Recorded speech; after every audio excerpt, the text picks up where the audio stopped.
listen up, y'all. It's the queen of automation, Megan Donnelly, here to give you inspiration. Founders and business owners gather round. I'ma show you how to build systems that'll astound. Streamline your processes, no need for complicated. Hey everyone, welcome back to the Queen of Automation podcast, where we talk about why technology is only good when it works and how I help you make it work. Today we're getting a little geeky and a little techie with Clint Taylor, the owner and founder of Datality. Clint has over 14 years of experience in the technology world and spent 10 years as a global CTO for a top behavioral science company, increasing their operational efficiency by over 300%. Boom! Welcome, Clint. Say hi to everyone and let us know where you're tuning in from.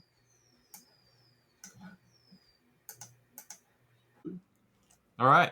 I'm here from Portsmouth, New Hampshire, which is a state. It's about 45 minutes north of Boston on the seacoast.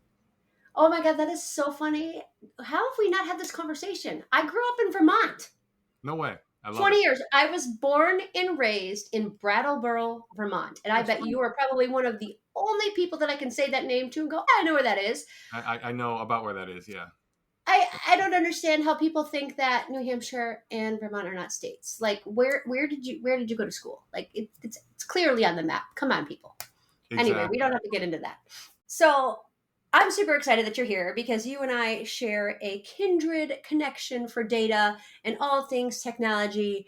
And so this is going to be really fun and exciting. First, I like to start off with talking about work-life balance, because I don't believe in it. I don't believe that there is a work-life balance. I think it's all just life. Mm-hmm. And I would love to hear your perspective on it, because I really feel this day and age, like that is it. Like for entrepreneurs, there's no such thing as work-life balance. There is life, and you're either working on your business or you're having a personal life or you're doing both, and they're intertwined. Absolutely. I was late for a meeting like a few years ago with a potential investor and said, I'm sorry, personal takes over. My son needed help with something. He said, don't even worry about it. He says, people who don't understand that business is personal and personal is business probably don't do very well at either of them. And I took that with me for forever so far.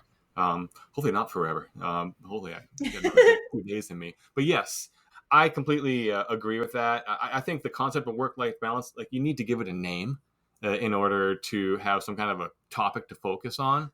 But I do think that it all comes down to life. I don't know how people can sort of separate, hey, this is work Clint versus personal Clint. Of course, you have to act a certain way, but to a degree, you have to be comfortable with the way you work being a natural extension of yourself. It's your empathy, it's your altruism, it's your grit, it's your friendliness, right? It's your technical expertise in our case. But I definitely agree with you. It's weird. To me, it's one of those things where it's like, okay, if there's this concept called work-life balance and it makes people happier, it makes people better, which makes then the people around them happier and better, fine, call it work-life balance. Right. Call it whatever you want. Absolutely. Yep. I think that's the biggest thing too. And I'm glad you said that, because I think the biggest thing about it is call it whatever the heck you want. Just do you. Yep. Right? Like if you need to call it work-life balance, call it work-life balance. If you need to call it something else, or you don't call it anything at all and you just call it life, do that. But I think the concept is stop following what everyone else is telling you it's supposed to be and do what's best for you. And I think that's kind of where I'm coming from. It's like, I don't care what you call it. If you need to give it a name, I just want people to follow themselves and be true to themselves instead of following the sheep, right? Yeah. You And see a lot of that. you can tell the people who probably to some degree or another are not happy with what they're doing, because they're the ones who lash out at you for perhaps, 9.9% work and no life. And I actually had someone do that more or less. I posted on like Facebook how I was hustling on a Saturday, and I got a picture of me and my laptop and my little rocking chair or whatever. And I was just going to town on a Saturday morning. And he got back to me publicly with like, this is the problem with people today. And he's like, people don't take time to relax, and the antithesis of what life should be.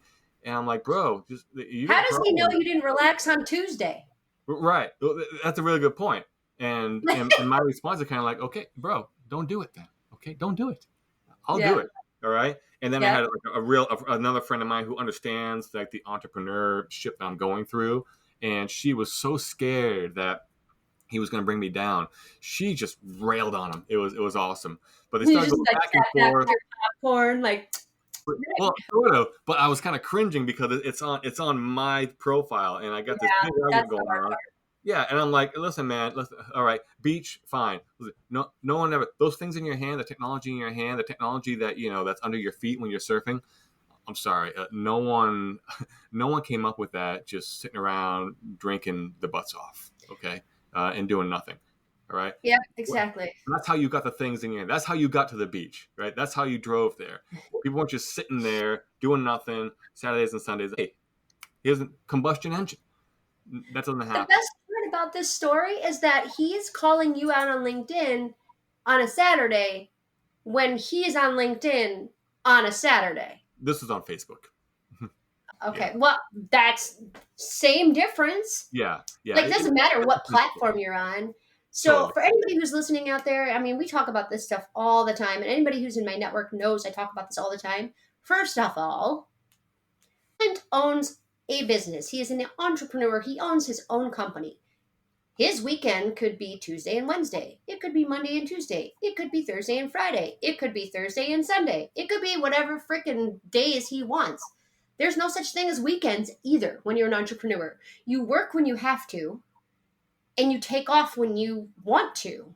The whole Hmm. point of building a business and being an entrepreneur is to work when and where you want, with who you want, and you get to pick and choose if you want to work from the beach on a Saturday.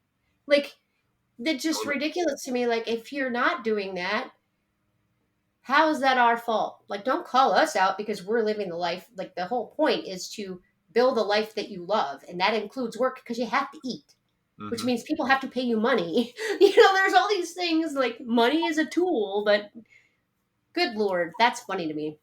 That's a Yeah, great yeah. story. And honestly, since we're on that subject, it's to me, it's akin to like if you're telling your friends, you're out of the bar or whatever restaurant, you're telling them what you're doing. Yeah, I'm working on this, and Mhm. I'm spending all night, all weekend, working on my startup. I'm programming this, and I'm calling people at night, 9, 10 at night, and the response sometimes is not it's not snarky, but it's defensive, but doesn't mean to be. It's like that's crazy. You are crazy, man. And it's like I don't harp on it, but to a degree internally, I'm like, don't say that. All right. By saying Yep, that, you have no idea. you're giving yourself an excuse to back out of you doing it yourself. Right. You're like Exactly. actually making an excuse for Yep. yourself, saying that that is crazy. Therefore, I am not going to do that. No, just understand that you could do this if you wanted to. You could succeed this way if you wanted to, and just say that you don't want to, but don't call someone else crazy and don't make it look like they're a lunatic for working 70, 80 hours a week to fulfill their dreams for whatever chemical or whatever past traumatic whatever reason they have. Let them do it, and just accept the new tech that they create for you, accept the new engineering they create for you because they're doing it. All right, and just walk away and smile. It's so great because I love listening to you tell these stories because, first of all, I thankfully get to interact with Clint in one of our favorite networking groups, Brand Build. We're just going to shout them out because they're Number awesome. one. Yep, and we talk about this kind of stuff all the time in this group, and it's just hilarious to me because I am now in this situation where I build out these systems and operations for people, and we do it in 2 week sprints, right? Mm-hmm. So it's like we're hustling and we're working all the time for 2 weeks. And then guess what I get to do? I get to take as many weeks off as I want because that person just paid me 5+ figures Mm-hmm. for one project. That's how you live, and you get to choose. Do I hustle for 2 weeks for a little bit more, like more hours? Absolutely. And then I take 2 weeks off and I have conversations like this, and I run podcasts, and I pick on the people in the networking group, and I have meme wars, and I take my kids to Great America. We go to the beach. Why would I choose to sit at a cubicle in an office in corporate America, 9 to 5, 8 to 5, whatever it is, every day. And I have to request my time off. And I have to, instead of choosing my own schedule, Mm-hmm. my schedule is what I want it to be. Yeah. And the thing is, the cubicle is okay for the right people.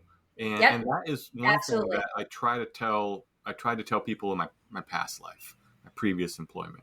Yep, Listen, some people just want to leave at 5 and go coach the little league team, and that is fine. Let exactly. them do it, right? But don't go push them to be something that you know they're not going to be, right? Yep, and they like not having the responsibility of being the boss. They like not having the responsibility of doing the math and figuring out the bills, and they just want to go to their job and then go home. And they want to go to their Mm-hmm. job and go home.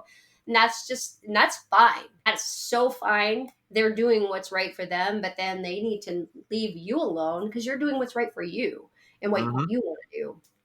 I don't Totally. know. The whole thing is crazy to me because there's just such a broad spectrum of people, right? And they're all out there and they just are arguing with each other like about what is the best way. There is no right way. You have to do what works for you. Mm-hmm. Ignore all the crap and just do you. Like it's not that hard. Just figure out what you want. I don't know. Absolutely. So let's get a little nerdy because I'm super excited to hear the Datality story. And obviously, please give a little intro from your background. But I'm so excited to talk about Datality because it is such a cool product. But I'm going to let you tell the story, and I'm going to let you pimp it out and tell everybody all about it. But I want to know, for me, I of course want to know about the geeky operations side of the business and what you're running on. Like, what platforms are you running on? How are you getting customers? All of the geeky kind of operations and systems and processes that make I you will tick, definitely get to right? that. Yeah, absolutely. So I've been creating enterprise tech stacks for 25 years, which shows my age. And so, like you said, I was a CTO and market research for 10 years. I co-invented a technology that quantifies the subconscious drivers of human behavior. And we Okay, launched it. now say that again in layman's terms for people who don't know what we're talking about. We associate the emotions that are evoked when you're looking at a brand or a product. But that's what we Bingo. do. Yeah. Hey, guys out there who's listening, guys, girls, people's humans, remember how people are talking about building a brand or you're talking about building a business and they tell you it's all about emotion? It's all about emotion. Listen to Clint. He's going to tell you why. It's all about Yeah, emotion. it's definitely mostly about emotion. The problem is you can't consciously detect it, and that is the big problem. You can't ask people what they feel. You have to run them through exercises and detect how they feel. But anyway, that's my past life. The point Because is, we were everybody feels sitting on fine. yeah. So we co-invented this and rolled it out 2013, 2014, and we're sitting on like 500 million points of data over the course of 8 or 9 years. And a lot of that data we owned, a lot of that data we used internally. And basically, I was like, why is there no effective eBay for research data out there? Like, we're not going to go create like a Shopify storefront and sell our data. That's not our brand, right? And we're not going to create a SaaS dashboard. That's not what we do. We do research. And so the more I looked into it, the economics of it, the more I got a lot of head nods in the industry. And it's like $140 billion industry, market research, Yep. but it's like the same 200 people. It's weird. It's very kind of incestuous. You see the same 200 people at every event. Zoom And info. yeah, and everybody's like, yeah, there's a need for this. I don't know why it hasn't been done yet. And so that's a little bit scary. Where it's like, okay, it's like, what am I missing? All right, if it hasn't been done yet, what am I missing? I effectively, cut to now. I created it. I created this marketplace that was actually built on blockchain, way down deep, but it is economically, effectively an eBay for research data. It's like a Craigslist or Yep. expert collected research data. Now there are other options out there where it's more of a white glove approach, where you're talking to a business development representative, you're talking to an account manager, and they're going to help you find that data, and they're going to use their researchers and get that data for you. But when we talk about to the nature of your podcast, right? Automation. We automate the monetization of expertly collected data. That's what we do, because that's what we had in my previous life, and we couldn't really monetize it very easily. So we automate the monetization of it, which then automates the acquisition of it. by making both faster and cheaper. And so if you want to engage, you want to monetize your data right now, you're either pivoting your tech really hard, or you're going to pay like $40,000-$50,000 in order to do it. On the buy side, you're going to pay you're going to do the same. Like you're going to pay $40,000-$50,000 to get someone on the phone, or you're going to pivot your tech to work with Snowflake or AWS. And I'm like, why can't people just post files, just post CSVs, post Excel files? And so, I mean, automation in this case, it means we're saving people time, which on both sides of a transaction for data in data markets, it means saving money, which It's allows more huge. participants in the market because the barriers have been lowered, right? It's no longer I need to spend, $20,000-$40,000 to engage in selling my data. I can do it in 10 minutes, right? And if I put a title, I put a description on it, I tag it, I provide a sample to show you the structure, and there's more to it that I'll tell you. But what it becomes is a flywheel effect. So Yep. the more supply out there, it begets more buyers because they see, wow, there's opportunity here. And then the more people that buy, the more attractive it is for the sellers out there because they see how much money's rolling through here. And ideally, we do things right. We get that critical mass. We activate this phenomenon called network effects, which, just the sheer number of participants on both sides of the transaction make the other side more attractive, and they go like this and this and this, right? Hmm. Same as Airbnb, same as Uber, right? You can't have Uber without drivers, can't have Airbnb without places to stay. But in both cases, you had someone who had something of value. Airbnb, I have this space. Uber, Yep. I have a vehicle and time, right? In this case, we're talking about latent asset data that expert researchers have on the books. They use it for another purpose, but it's sitting there, back of the warehouse per se, just collecting dust and decaying and losing value. We made it easy for people to post and sell. I'm going to jump in for a second because I Yes. want to, for the people like, because I geek out on all of this stuff. Like I said, I geek out listening to you talk because I love all of this stuff. Like it's just so exciting to me. Data, first off, is ungodly expensive. It's just ungodly expensive. And like you said, there's only like a handful of people doing it, and they're making so much money off selling data.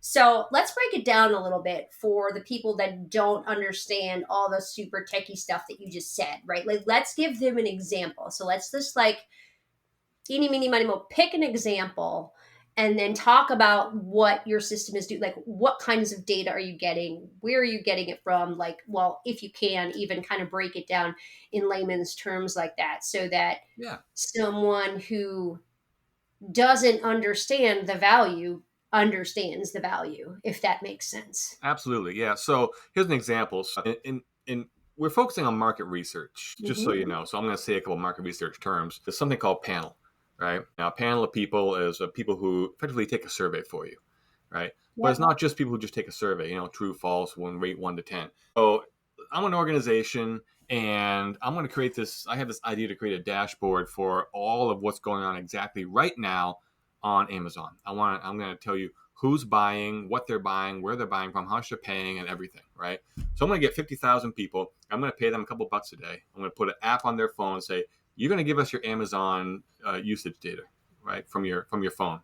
And I'm going to take that data and I'm going to show people what's happening in real time. I'm going to take it, I'm going to run it through my own system, right? And then right away, I'm going to automate, have these dashboards. And anyone in the world is going to be able to see, they sign up, give me a subscription, right?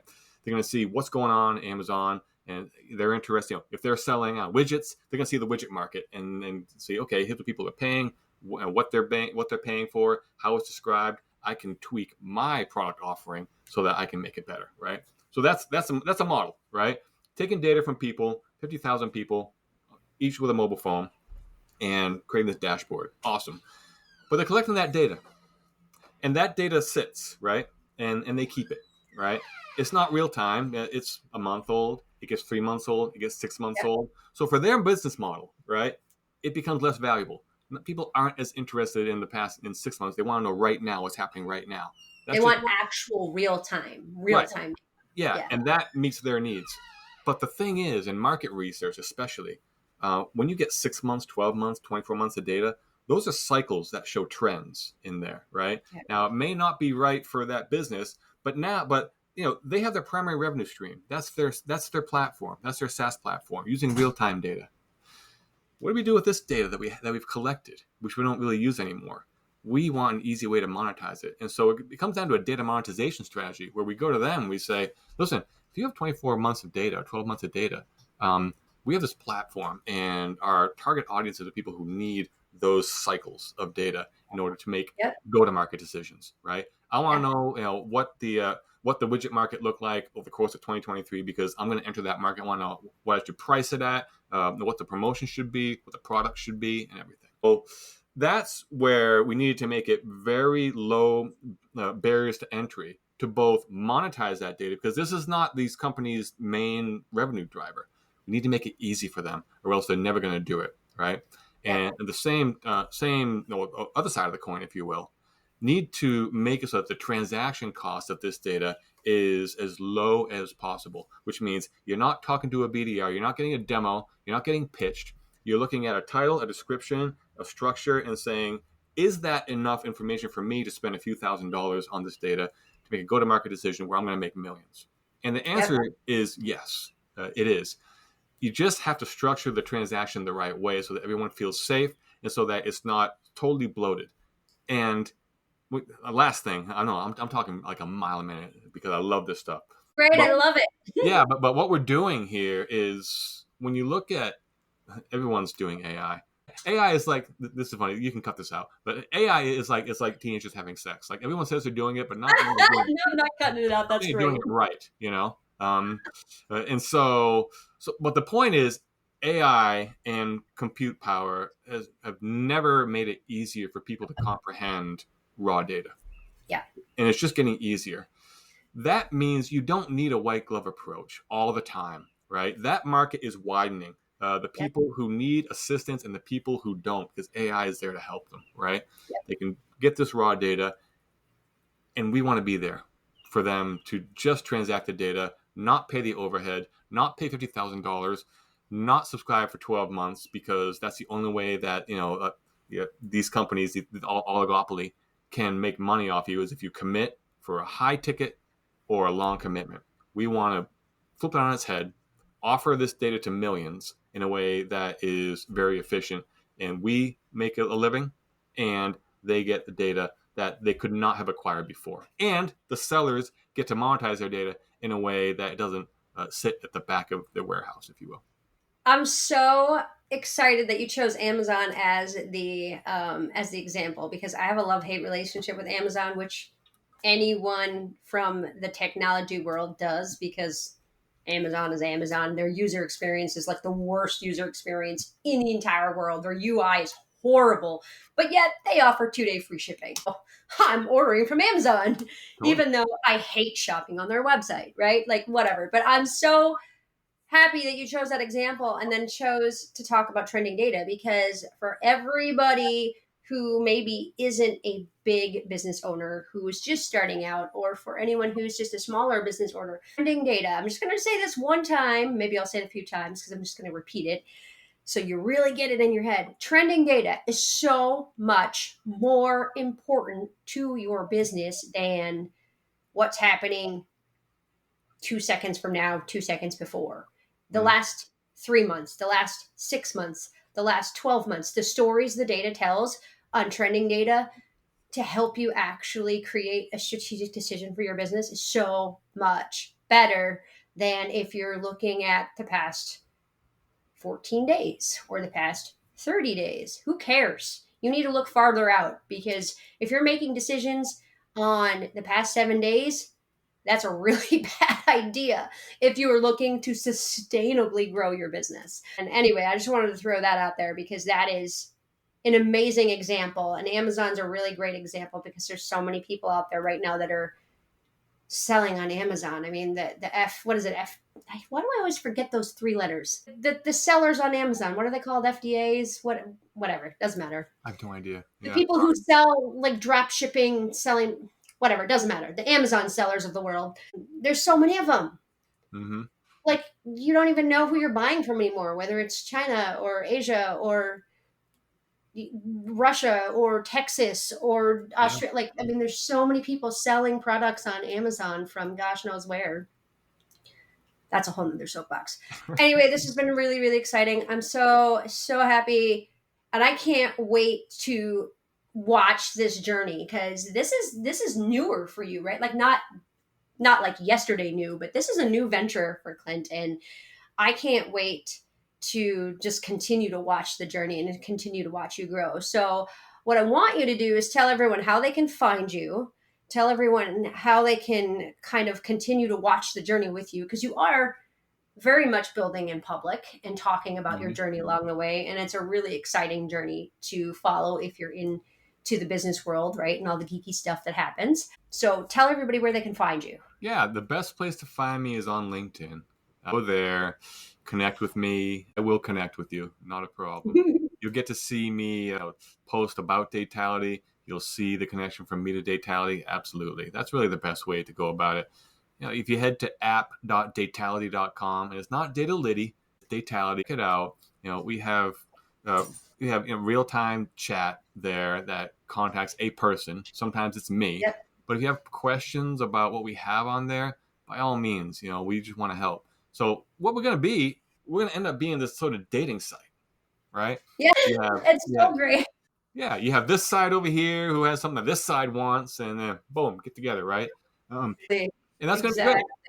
But right now, we're we're kind of playing matchmaker, and so we're putting these two together. We're finding out, what kind of data is out there in abundance. We're finding out what kind of needs that people have, and helping them get together. And then by doing that, we're improving our user experience. I'm still listening. Keep going. It's recording. It's fine. Yeah. They're So just by loud. doing that, we're improving our user experience and sharpening our product market fit. So by all means, if you don't see something on the marketplace, we're just scratching the surface. Ask me on LinkedIn. Ask via the chat. You're probably gonna get me anyway. And totally happy to do this. This is just as much of an exploration mission and Mhm. identifying where are the big areas we're gonna hit with this. We have great ideas so far, but I just love talking to people about it, and I love helping solve the problems too. And it's a really great way for anyone who's interested in becoming involved in just kind of business research data in general, right? Like, because it's really great. It's a really great way to affect how things are being done, not just in your own industry, but for market research, right? Like you put crap in, you get crap out. So Clint's really trying to make that cleaner because Hmm. there's so much for all of the good data out there, there's 3 times as much bad data, and people are buying it. And then they're using that to shape business strategy, and it's bad. It's just bad news. So jump on LinkedIn, go check out Clint, go talk to him, reach out to him, ask him questions. And it's such a good he's just such a great guy. I'm so excited. Thank you. I'm really glad that you were able to jump on today.